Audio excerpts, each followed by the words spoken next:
Good morning, everyone. I am Chris King, the immediate past president of the Democratic Business Council of Northern Virginia. Thank you so much for joining us this morning for our discussion with Wisconsin State Treasurer Sarah Godlewski, also my friend of 15 plus years, I would say.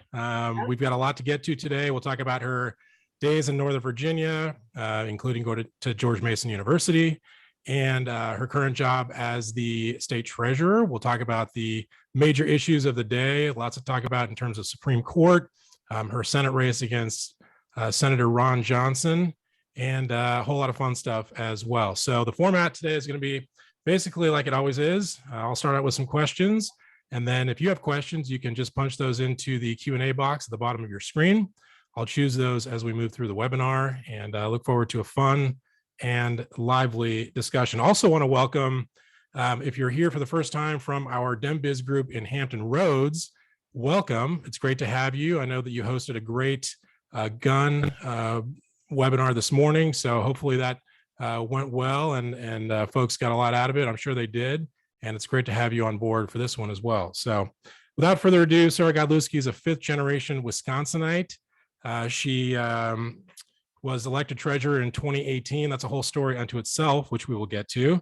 She spent some time in Northern Virginia, active in state and local politics. And in between, she had a business and consulting and finance and various other degree endeavors. So Sarah, great to see you again. Welcome. Well, Chris, it's so great to be back. And I will tell you, I was just thinking about all of my connections to Virginia. And quite frankly, it's where I grew up politically. It's where I learned how to knock on doors, make phone calls, and actually advocate with the legislature and try to get things done. So it's really good to be here. That's great. And I definitely want to touch on more of your Northern Virginia time, but let's start with the meat and potatoes. You are running for the U.S. Senate seat currently held by Ron Johnson. You're in a crowded primary. Why are you running for the Senate this year? So why I decided to step up and run was actually during COVID. So I'm the state treasurer, and I was doing everything I could to help people in my state. So at the height of the pandemic, about 1.2 million Wisconsinites couldn't pay their bills. It was awful. And local governments were really struggling. They were struggling to pay frontline workers. We're talking people who take out the trash or plow our streets with snow in Wisconsin. And I remember reaching out to Senator Johnson's office because federal legislation could really help move the needle. And the conversation would be, I'm just not doing it, not important. And these were really critical issues. We're talking about making sure that people could stay in their homes. Because we were worried that this would be like the foreclosure crisis of 08 and 09. And I then would use my executive authority to create a foreclosure prevention fund. Or as I mentioned, these like small communities were literally struggling to pay like healthcare workers. And again, the senator refused to do state and local funding. So I stepped up and helped fund 300 infrastructure and kind of community projects to help people in our smaller communities in the state. Or when public schools, for example, went remote overnight, like kids in Wisconsin were driving to the McDonald's parking lot, Chris, to get Wi-Fi to join their math classes because 28% of rural Wisconsin doesn't even have access to broadband at all. We see that a lot in Virginia as well. I was going to say, I'm sure it's the same with you guys. And finally at one point, I'm like, enough is enough. He clearly doesn't care about the state. And probably one of the final straws was when I found out that Delta Airlines got more money than childcare in the CARES Act package. I'm like, this is it. Like, we need to get Ron Johnson out of office. But quite frankly, I think that, we need a working mom at that U.S. Senate table to bring a different perspective to fight for these things. That's a great point. So what do you think? You've got a pretty diverse background. What do you think are the main things that you would bring to the job? Well, for starters, it's let's talk about my kind of federal experience, where I was supported the Pentagon for almost a decade. And we know getting things done in the largest bureaucracy isn't easy. But whether it was my time supporting the Assistant Secretary of the Army or working all the way up to the Undersecretary of Defense, we were getting things done and working across the aisle to do that. And even as state treasurer, Chris, when our legislature, and I don't know how it was in Virginia, but our legislature didn't meet for over 300 days during the pandemic. They just thought they would take a glorified taxpayer vacation when we needed them the most. And my ability to really like think creatively to start a foreclosure prevention fund, to finance all of these hotspots for kids, to literally trying to figure out how I can use my executive authority to even address the climate crisis, and funding like renewable energy projects. And so for me, I think it's been this like results driven, working across the aisle and getting things done. And if there's one thing I hear over and over again, and I'm sure you guys do as well in Virginia, it's that Washington's broken and we need to be more pragmatic and common sense in what we are getting done for people across the country. Washington is broken might be the understatement of the century. I mean, it's totally out of hand right now. And we'll talk about the Supreme Court a little bit later in this conversation and more about the U.S. Senate race. There's plenty more to get to, but I want to backtrack a little bit and get to your upbringing. Eau Claire, am I pronouncing your hometown correctly? Yes, Eau Claire, Wisconsin. Yes. So tell me about Eau Claire and give me at least one story about that is quintessential Eau Claire, whether it's where you hung out, what you did, your neighbors, anything. Yeah. So my family goes back 5 generations in the Eau Claire, which is like Western Wisconsin, part of the state. And Eau Claire actually is French for clear water. And what we do in Eau Claire is we'd always like hang out in the lakes and rivers and swim. Like I learned how to swim in a lake. I was, and you were doing the polar plunge, for example, even when it was like -10 degrees, or the water was -10 or the air was -10. The air was -10, but you were. I was going to say, if the water was -10, it would probably be ice. I was going to say, you're not jumping into any sort of water in that case, but we just, water is everything to us in Eau Claire. And I learned how to swim, was on the swim team, and remember in elementary school, you had to learn how to pick up trash on the shores of our lakes and our rivers, like being a good citizen. So it's just, I think, something that I always think about. And believe it or not, a fun fact, Chris, is that Earth Day was actually founded by the Senator Gaylord Nelson, who was from my area in Western Wisconsin, again, because nice. The Great Lakes and rivers and everything else, and he wanted to protect them. What did you learn about people growing up there? You always talk to your neighbors, Chris, for sure. And it was about always taking care of people. My parents actually are 2 retired public school teachers. And my dad actually worked on helping folks that didn't get their high school diploma or their GED. And I think a good example is he was sharing that it was hard in the evening for folks to do that because they couldn't afford childcare. Mm-hmm. And so he's like, what? Sounds familiar. Right. And here we are 20 plus years later and nothing has changed. And he's like, here's an opportunity for you to make a difference. Why don't you babysit their kids for free while I teach their parents so they can still get an education? And it was always just like, this is what you should do, right? You've got to always lend a helping hand to help others because you're in a really good position, but others are not all the time. And so what can you do to help out? Right. That makes sense.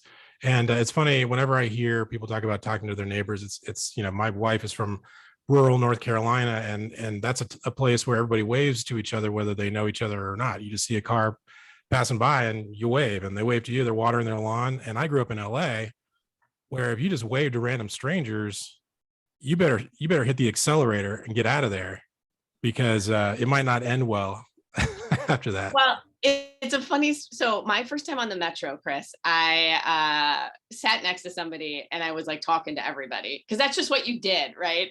And I remember one person looked at me and said, "Do you want something?"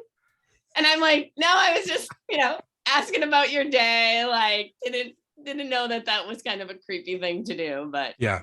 I care about you. I like you. I know we haven't met, but I like you. Right. Just wanting to know what your day was like, where you're going. Right.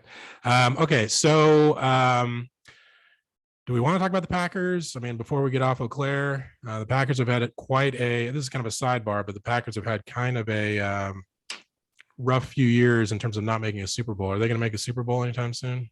I mean, I'm really hopeful, Chris, as a Packers shareholder, I think Mm. we've got it together. We had a good draft, and I think Rodgers is really ready to go out with a bang, and he doesn't want to go out any other way. So Right. for all of us, and for quite frankly, Aaron Rodgers' sanity, like we're just going to go all the way and get it done. That'd be great. I'm looking forward to that. All right. So you go to high school and it's time to figure out where you're going to go to college. How did that materialize? Well, so I ended up going on this kind of skills inventory thing to figure out what would I do if I, went to college, and it came up with this degree called Peace and Conflict Resolution. And my parents are like, "What's that? And how is that going to be able to be covered? Like, how are you going to pay your student debt with that kind of degree?" I'm And gonna bring people yeah, together for a yeah, living. right. Yeah. And so unfortunately, Wisconsin didn't have any programs like that. And I was just really bound and determined to go into this field because it sounded really fascinating to me. And long and behold, the only program at the time that offered a degree, an undergrad degree in peace and conflict resolution, was George Mason University. And so I came out to George Mason. I toured the school and I fell in love with it. And my parents were like, "All right, you're leaving Wisconsin to go to some school in Northern Virginia. Oh my gosh." And, this is at the time too, when Virginia was a very red state and Right. Wisconsin was actually pretty solid blue. And they're like, "You're going to this red state. Like, this is kind of scary. They don't even have a football team. What are you doing?" But I will tell you, it was the best decision that I've made for myself, was going to George Mason and being a patriot. That's great. Yeah, it's funny because most people are not most, but I think a lot of people end up at DC area schools because they're interested in politics. They want to be close to it. And then they kind of back into a degree. It sounds like you did the exact opposite. Yeah. I mean, in fact, I was at the University of Wisconsin-Madison doing this skills inventory because it was really like, what would you do when you were coming to Madison? And when they came up with this degree, peace and conflict resolution, they're like, "Oh yeah, we don't have that." I'm like, "Well, why did you just put me on this program and it comes up with something you don't even offer?" Right. And I left being like, "I'm going to figure it out. And I want to go to a school that can give me that kind of education." That's awesome. And so how many years did you end up staying in Northern Virginia before you moved back to Wisconsin? So I was there for almost a decade. I was in Northern Virginia. So whether it was, starting with my educational career, and then as soon as I graduated, I moved to Arlington, Virginia, and found myself plugged into the Arlington Young Dems and the Arlington County Democratic Committee, and just couldn't get enough of it. Right. And Arlington is an incredibly organized Democratic committee. It's got to be one of the most organized in the country. And you ended up becoming the president of the Arlington Young Democrats. And I know you were very active. You would go down to Richmond sometimes and do legislative advocacy or work. What did you learn most from, you talked about Northern Virginia being your kind of political education. What did you learn the most that you ended up taking back to your jobs in Wisconsin? Well, honestly, I mean, Arlington is a great place to learn the essence of civic engagement and demanding things from your elected officials, but also the ability for citizens to have a voice.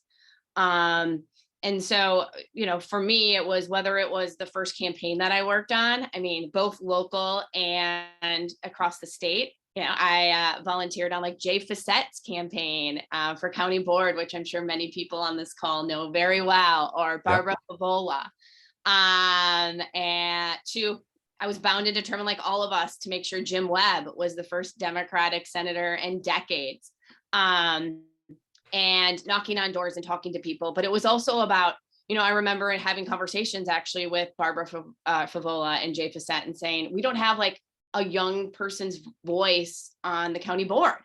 And so they're like, why don't you send somebody to our meetings and we can start thinking about how we can make sure we're, listening and engaging. And Barbara actually had a group of us over for dinner to talk about these issues. And so it just really showed me that when you go out there, talk about things that you're thinking about, at the time for us, it was about rent. Rent was really expensive for a lot of young people in Arlington. And how can we want to stay a part of this community, but we have to be able to afford to do that. Right. And so these were like things that we were bringing to the forefront. And for me, I'm like, oh my gosh, this is how change happens.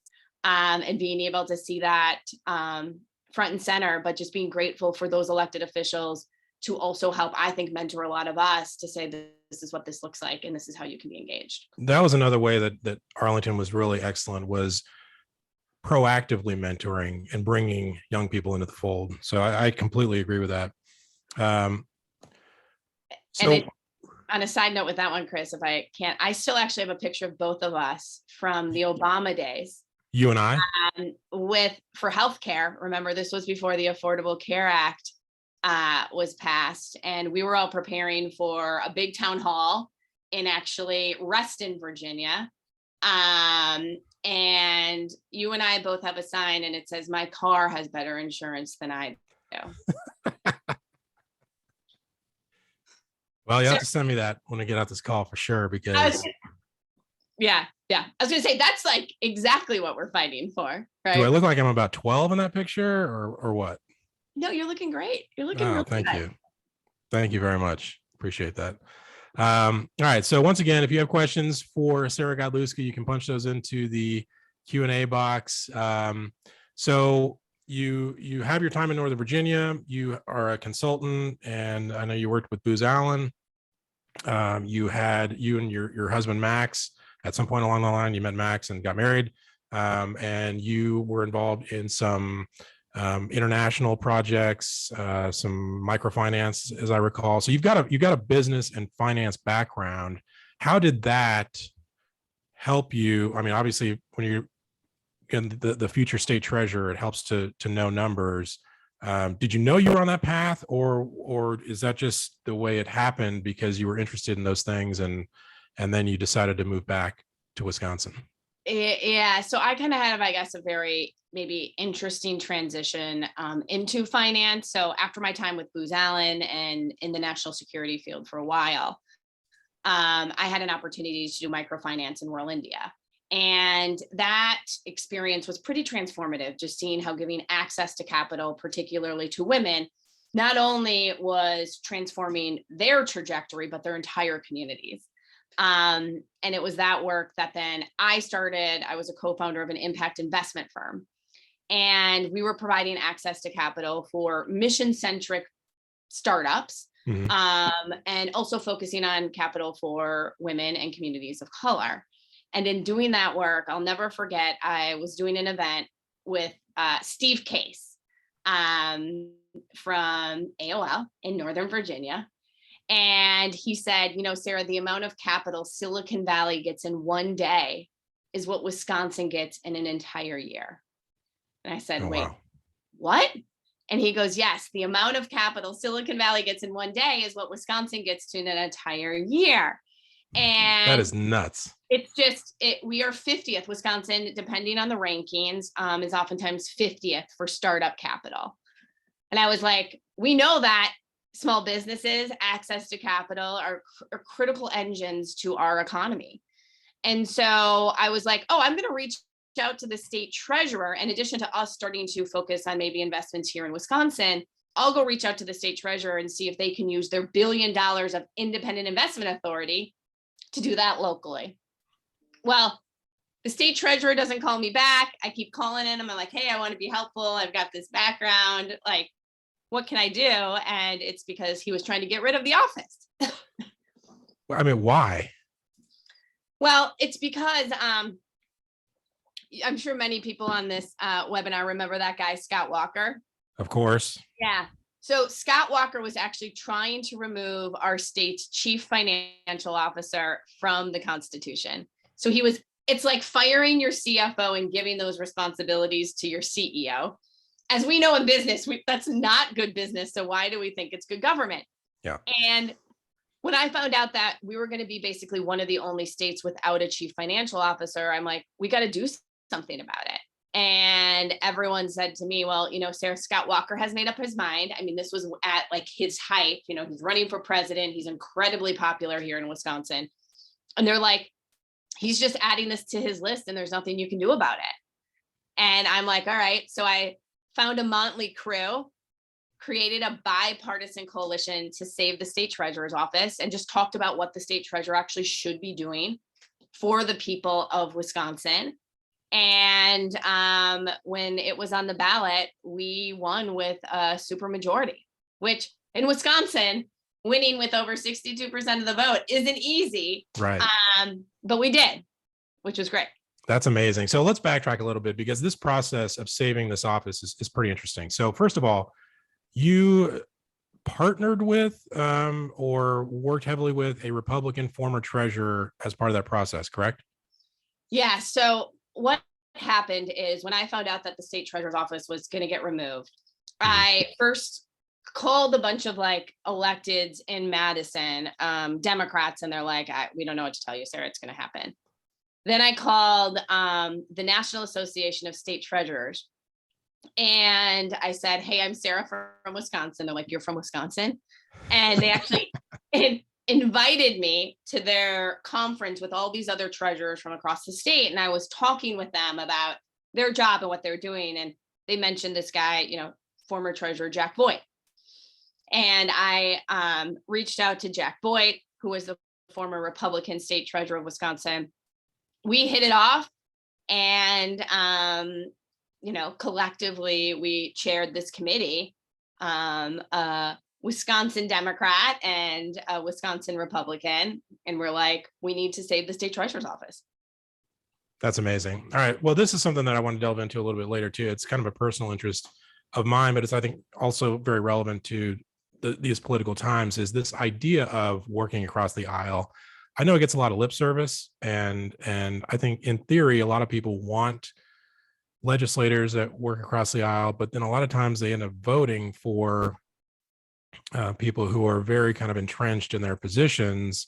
And so it's just kind of, especially in Congress, in the House of Representatives, because so many of those districts are gerrymandered and all the rest. So I think it's always interesting to kind of delve a little bit into the mechanics of getting along with people that you disagree with. So you mentioned that you and this treasurer kind of hit it off. What did you hit it off over? I mean, what did you talk about? How did you start those conversations? I mean, we thought the state treasurer was an important role and responsibility that should continue to be a check and balance in the Constitution. And our kind of conversations were, what do we need to do to bring that conversation back into the mainstream? And so we were like, it was thinking about our allies and our coalitions that we could build collectively. Him talking at Republican counties, me talking to the Democratic county parties, and really thinking through how can we get this back into the mainstream, that this is not an office we want to get rid of. It's not actually about limited government. It's about checks and balances. And right. That's really, really important, that we can't lose that foresight.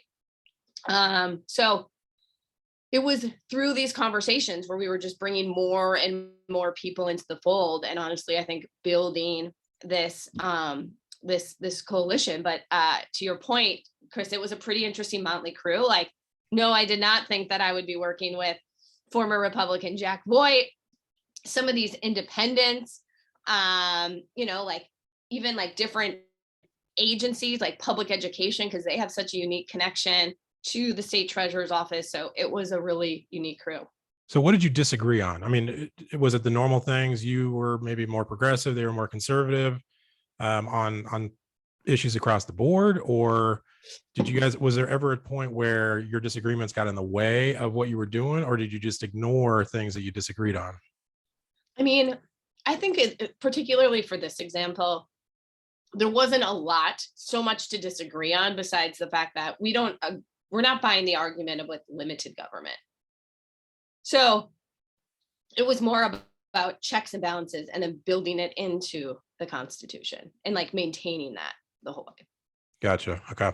So there's also an educational component to this, where you've got to basically explain to people what the state treasurer's office does. You mentioned that he would go out to maybe more rural areas or Republican areas, you would go to more Democratic areas. How did people receive that? I feel like it's tough. They say, like in presidential debates, for example, if you're educating people, you've already lost, or if you're trying to explain things to people, you've already lost. And a lot of times people don't necessarily want to hear things that they don't know or understand right out of the gate. How did you explain why this is important and get such good engagement from people? No, it's a really good question. And I think one of the other uphill battles to kind of share with this story is that in addition to Scott Walker being for this, right, wanting to remove this, using this as an example of limited government, our attorney general, there's a kind of a loophole where they can put something in the ballot to educate voters. So they can like write a little script. And so in every ballot, our Republican attorney general wrote, removing this office will have no impact. So we had that on top of it. And you and I both know a lot of times, well over 50 to 60% of voters make their decision the day that they're going into that ballot box as far as what they're going to vote for. And a voter seeing that in the ballot box, I mean, we were like, well, this is going to be over for us. And so for us, I think it was really about meeting these groups where they are and talking about how this can impact them. So for, one of the roles of this office is chairing billions of dollars that help benefit our public schools. We know that if that check and balance was removed, that there would be risk of potentially raiding that funding for our public schools. And this is a sole source of funding for like books and technology, which are really important things for our schools. Two, we also, this role has like a unique connection to the environment just because of we are a land grant state. And so we still oversee like 80,000 acres of public lands. And a lot of that is access to public lands for our communities in rural Wisconsin. And they were worried about like what that impact would have. And so it was really showing them, I think, in a much more granular way, how this office is impacting their day-to-day life. And removing that, you could see these things no longer being a part of their life in a way that they really need it to be. Right. And I feel like one of the few things that actually registers with people from all walks of life is the idea of fiscal responsibility and not wasting taxpayers' dollars. I mean, people are some people are more willing or less willing to pay taxes or enthusiastic about it, but I think everybody wants to know that their money is going to something worthwhile and that it's used productively. How did you sell that? I mean, that's exactly it. We just talked about transparency, accountability, and they would no longer have that elected representative at the table for them. And I think that was something that was really kind of gave people pause because we know that there's already, I think, sometimes distrust in where our tax dollars are going to. And now you're removing an individual that's supposed to be that kind of advocate built into the Constitution. I mean, that I think drew a lot of suspicion. Why are they doing this? So that was absolutely a big part of kind of our talking points to say, this is another reason why we need to protect this office. Okay, good. All right. So you're still in the office and now you've got this Senate race. We talked about why you're running. Talk a little more about Ron Johnson's record and what specifically you would do. I mean, I think you do a lot of things differently. That might be a silly question, but why don't we say this? What is your top priority if you get this seat? What is your top priority once you get on the job? What is the first piece of legislation that you would like to present, vote on, prioritize? So I would say there's probably a few, but number one, it's a 12-way tie for first place. It is a 12-way tie, but here in Wisconsin, and I know Virginia, you're also kind of experienced this, is we're seeing attacks on our democracy left and right here in Wisconsin. And one of the, I think, clearest examples is in my election in 2018, we have 5 constitutional officers. All 5 were voted as Democrats. We hadn't had a clean sweep like that since 1982. It had been a long time since we elected all 5 constitutional officers as Democrats.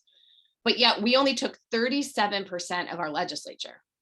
So even though all of us won statewide as Democrats, we only took 37% of the legislature because our districts look more like letters of the alphabet than actual districts. Right. Because partisan gerrymandering has been so awful in our state.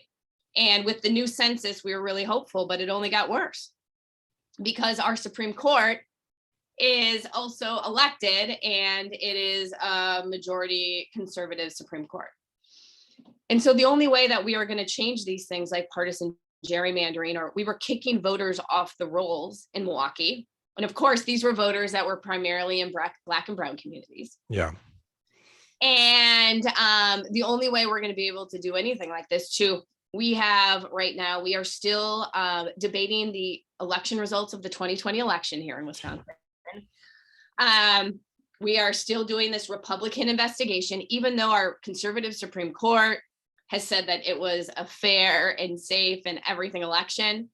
So we just have to stop this attack on democracy and pass things like the Freedom to Vote Act, which would make sure that we are setting audit standards across the board. So every state has to subscribe to the same process, transparency, accountability. So this like voter, like this kind of attack on a 2020 election isn't something that can be our normal. Mm-hmm. Because that's something that I'm sure you all think about in Virginia. Like, we're used to close elections in Wisconsin. It's all we ever know. You know, you only win by 2 to 3 votes per precinct in the state of Wisconsin. That is it. And so for the 2020, you know, this whole scandal that they are claiming has happened, and we just can't let that be our new normal. And I worry about that too. You know, making up these loopholes to kick voters off the rolls and to do things like we can't mail in our ballots the same way that we were used to. We can't drop them off anymore. You know, they're restricting hours of which, you know, voting is open. And we know that we've got to make voting as easy as possible for individuals because people work. They've got to take care of their kids. Like, they can't stand in line for hours and not have any water even. And so to me, like, we can talk about the environment, we can talk about, you know, healthcare, we can talk about all these things, but if we don't have our democracy, we don't have anything. And so that for me is like the first and foremost thing we've got to get done in the US Senate. What do you hear from voters when you go out to the fair or knock on doors or you're at the grocery store? Do people want to talk about 2020 still?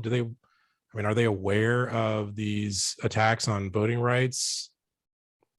I mean, I would say people are aware of the attack on voting rights, and they do know what's going on because even like drop boxes now are no longer an option for Wisconsinites. So they're like seeing that. I think, you know, one of the issues that has become particularly more mainstream in this cycle is, for example, the filibuster. And that is something that I actually do hear a lot about, but it's in a different way. Chris, you know, something that people say is, why is the Senate so broken? I don't know. I don't understand why everything just goes into the Senate and dies and we can't get it done. Yeah. And then when I talk about this rule requiring 60 senators in order to move something forward, they're like, but we're a country that runs on the majority. So why does the Senate have to have this exception? And so for me, this has become, I think, a thing that Wisconsinites at least think about. They're like, we send you guys to get things done. It dies in the Senate. And if you've got to remove the filibuster to move forward with things, then that's something that we've got to do. Right.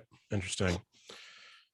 All right. I want to get to a couple questions here. We'll talk more about the Senate race, but I want to make sure that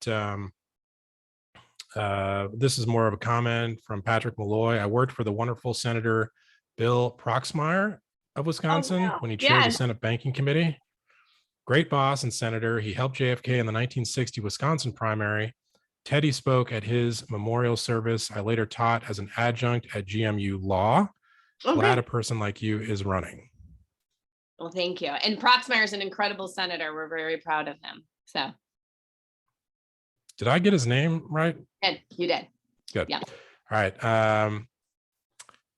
Do you think the change in 1980s from stakeholder capitalism to shareholder primacy capitalism led to the offshoring of jobs that hurt the workers and economy of Wisconsin? I mean, I think that there absolutely could be some of that for sure. And look, I think I mean, when we come to shareholders too, I think that there's an ability that shareholders can also use their voice in getting things done and keeping things done this way too. I mean, this is something that has been really important for me just as, a $1 billion investor now for the state of Wisconsin. And we've been really figuring out how we use our voice with regards to decisions that we're making, even with regards to climate change or to ESG investing.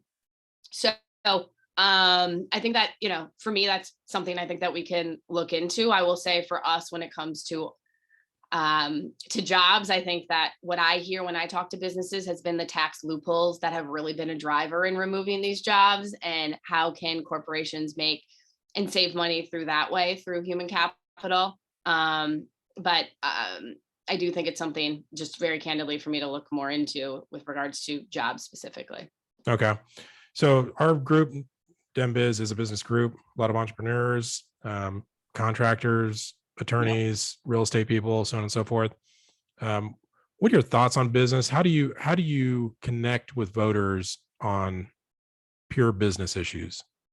So talking about it from my lens specifically, 90%, 99% of Wisconsin businesses are small businesses. And we know that for them, it's everything from human capital is a really big issue. We right now don't have enough people to do the jobs. And something I talk a lot with them about is, well, how can we do immigration reform to get people to Wisconsin to do these jobs? Because it's been especially challenging over the summer, as we've been seeing tourism finally starting to jump back into the place that it's been to even thinking through tax reform.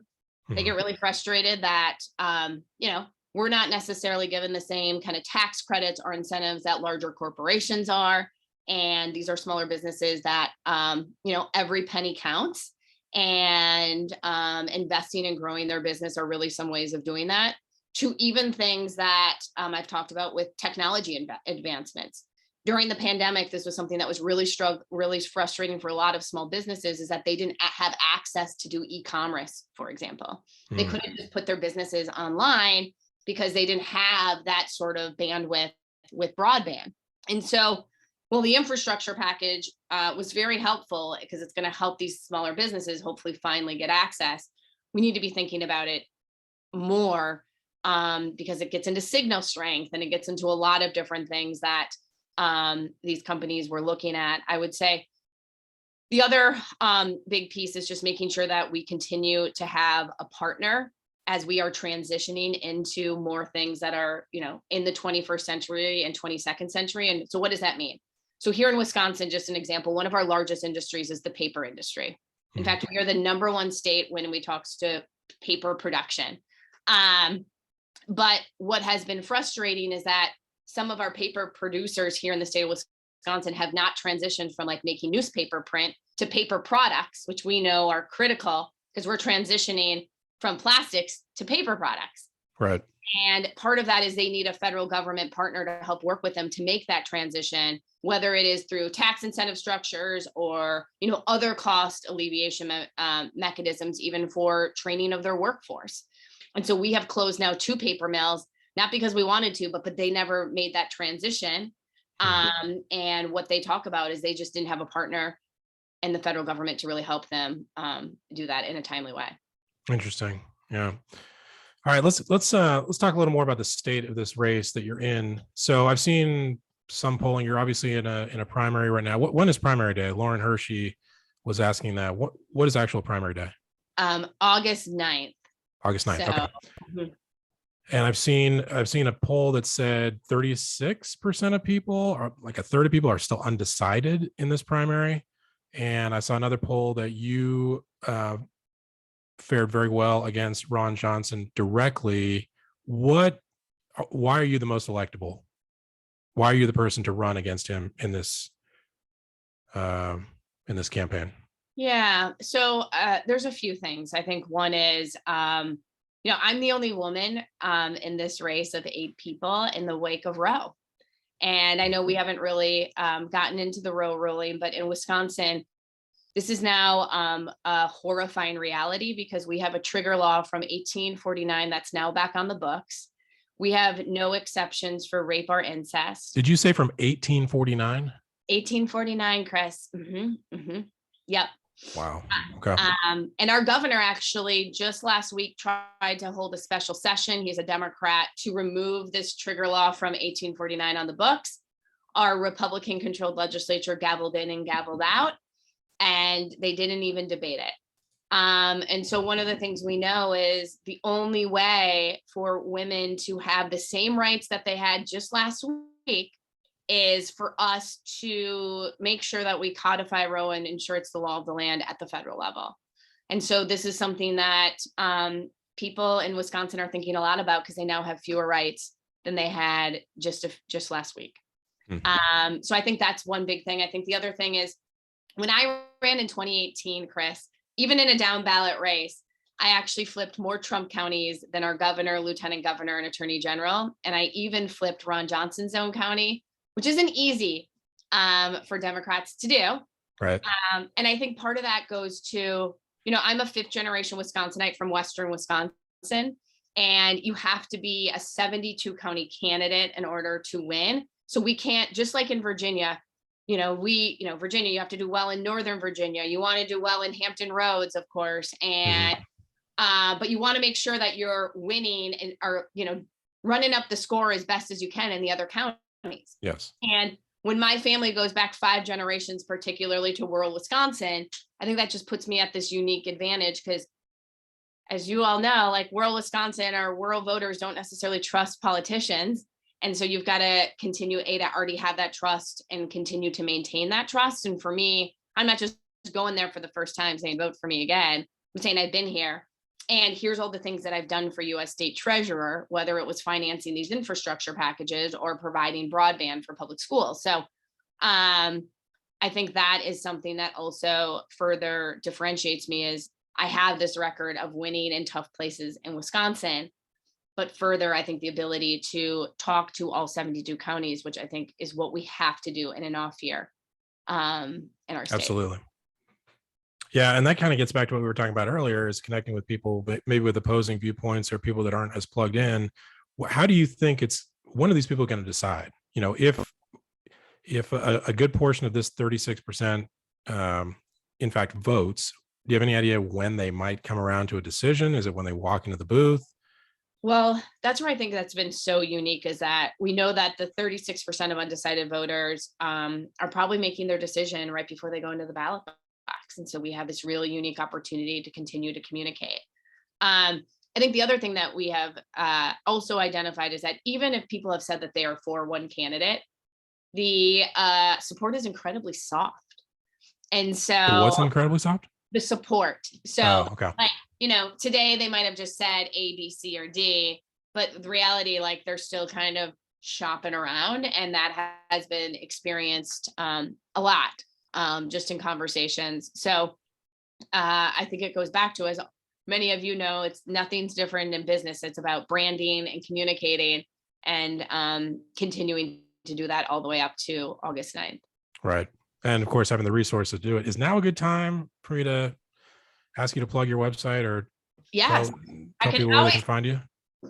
So my website is sarahforwisconsin.com. And again, it's all spelled out. So sarahforwisconsin.com. And there's a lot about me. I talk about too, like, whether it's my time in Virginia, working in national security, working in business. And I think, Chris, those are also differentiators for me in this race, because I think it goes back to, they want somebody who's pragmatic and to win in the state of Wisconsin. And I think that kind of background further demonstrates that. Okay, good. Who would you say are your political mentors, or who is there one person that stands out as a particular inspiration, or that you draw on when you're going through tough times, trying to make a decision, so on and so forth? Yeah, I mean, so I read, back in my young Dem days, about Shirley Chisholm. And I always found her to be just incredibly inspiring, because here's the first female African-American serving in Congress, and the things that she talked about that she had to deal with. And so, like what? I mean, we can use our imagination, but just give me a couple examples. I mean, like she talked about, for example, her challenges and like as running as like a woman and not taking her seriously and trying to be at the table. And I think it was, Shirley that said, if they don't give you a chair, bring a folding chair, Right. type of thing. Great quote.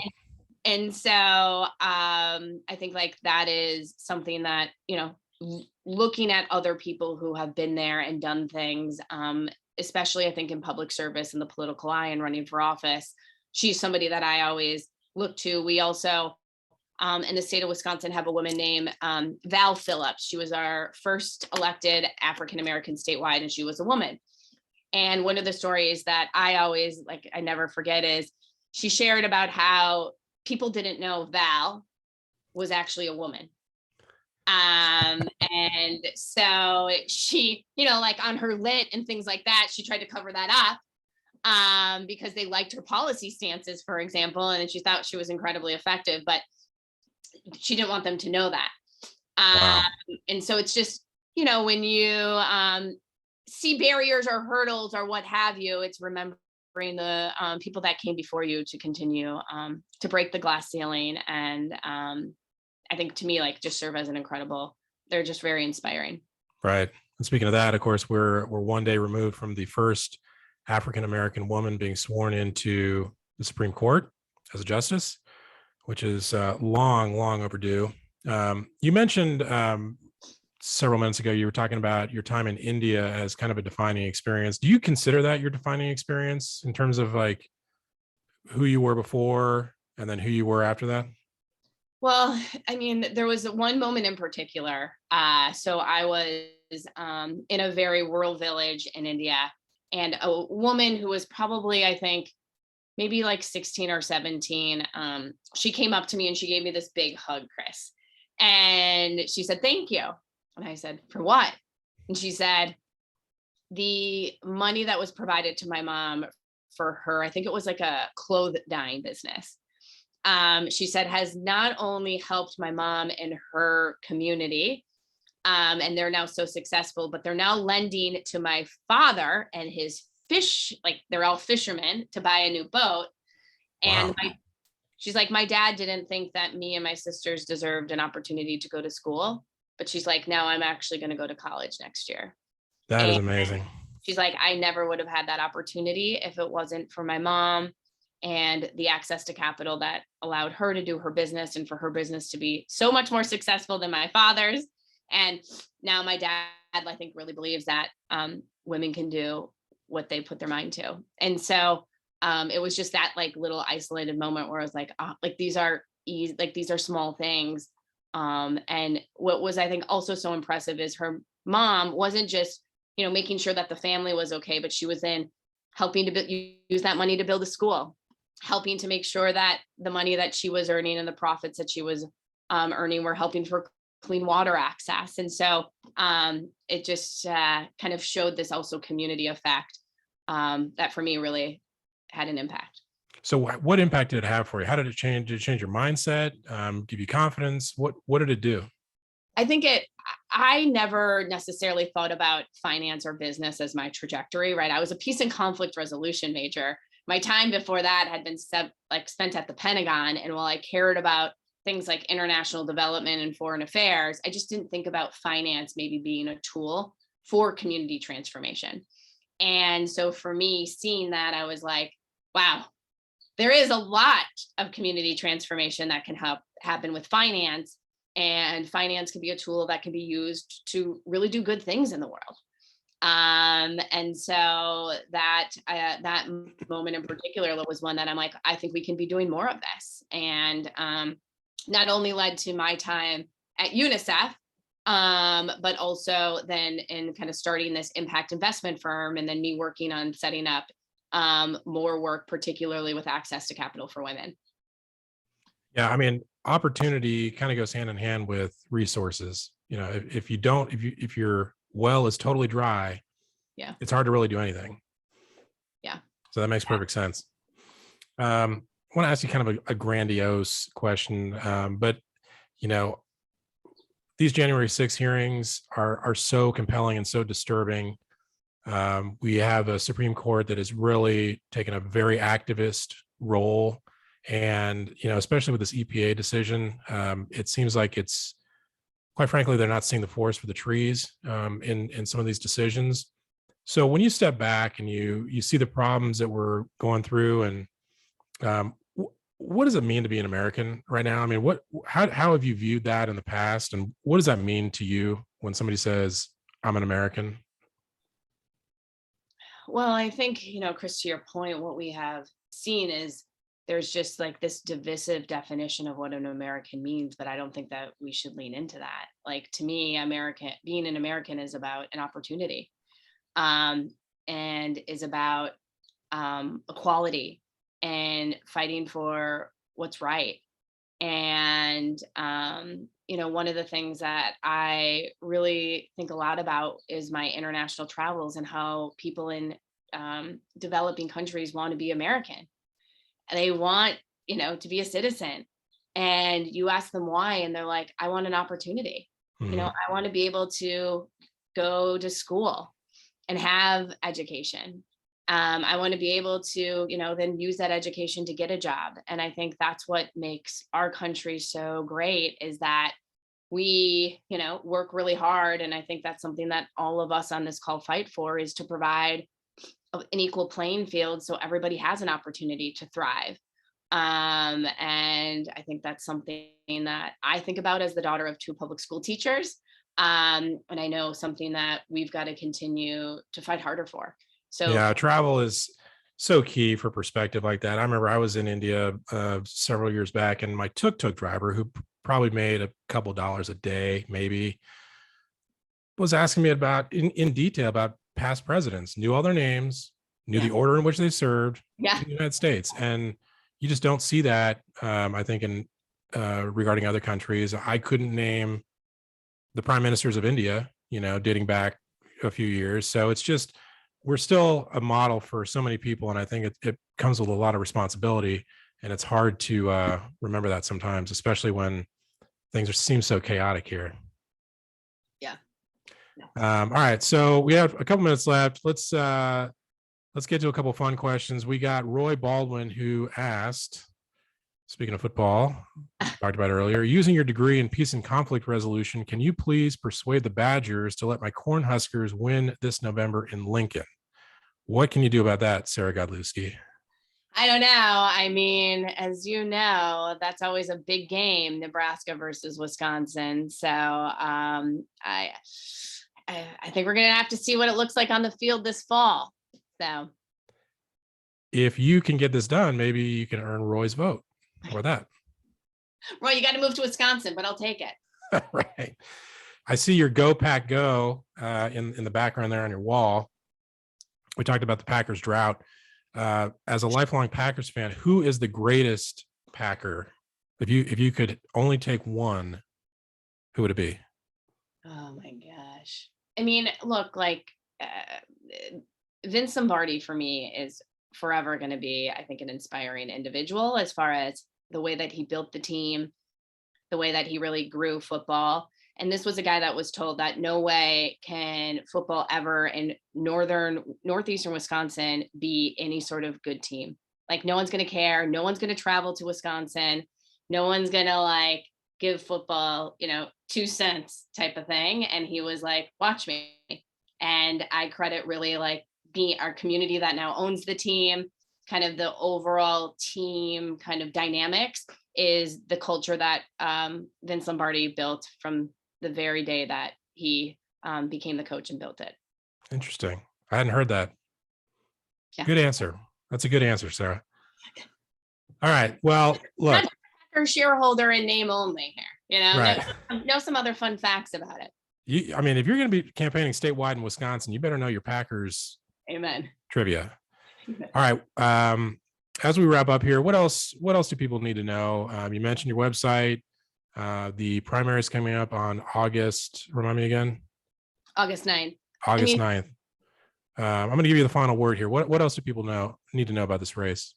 I mean, I think, I am, of course, I'm talking to you all from my home here in Wisconsin, but we know this race is not just about Wisconsin. It's about the entire country. we have barely the balance of the Senate. And we know that we've got to continue to hold and strengthen that majority come this November. And it's not easy to do that in an off year.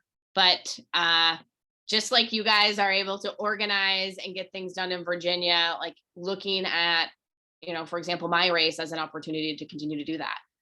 Because these are things that we are voting on, not just for Wisconsinites, we're voting for the entire country. And so again, Chris, I just really appreciate you giving me an opportunity to kind of go back in time to my political stomping grounds where, a lot of the stuff that I learned about, whether it was knocking on doors to civic engagement, all happened because of Virginia and because of many of you on this webinar. And so I'm just really grateful and know that you have an opportunity to continue to make a difference here in Wisconsin through whether it's you want to get involved and volunteer, to donate, but all of that, like now is the time. So really just again, Chris, grateful to talk with all of you, and I look forward to hopefully still staying in touch. Absolutely. Well, you're doing great work. I wish you the best in this race. It's obviously important that seats like this get flipped. We just need to restore some sanity back to some of these institutions. And it's great to catch up with you again. We miss you here in Northern Virginia, but hopefully we will cross paths again soon. And who knows, maybe you'll just be across the Potomac working every day. That'd be great. Come next year. All right, folks. Thanks so much for joining us. I want to thank Sarah Godlewski for joining us as well. We will have more webinars and events coming up throughout the remainder of the year. If you want to visit us at DemBiz.org, we'd love to have you as a member and or a sponsor. So stay tuned, and we will talk to you soon. Take care. Bye, everyone.